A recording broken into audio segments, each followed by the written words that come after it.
ព្រឹកមិញ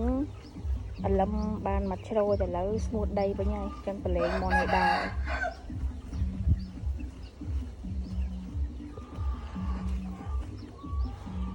មន់ខ្មៅមន់ស្គួយលាយគ្នា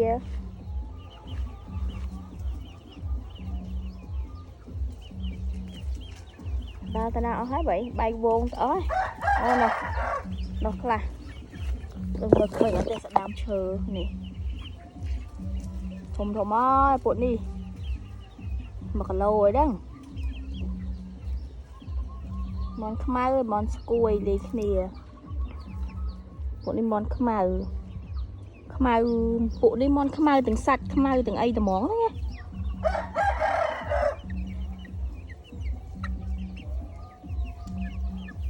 អូអត់មានខ្លាចដើរមករកយើងបដ ாய் ណាធំអាសនោះស្អាតហើយនេះទៀតធាក់ទៀតកម្លាំងខ្លាំងណានោះមន់ខ្មៅកថ្មាតនឹងមកឃើញអីនៅក្រោមដើមតបែកមន់ខ្មៅហើយកថ្មាតទៀតន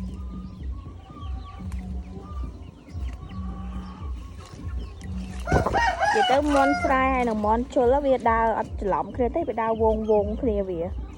ដើរមកវងគ្នាវាមន់ស្រែមកវងទៅមន់ជុលមកវងគ្នាវាទៅសម្បីតាស៊ីក៏អត់លុបឡំដែរ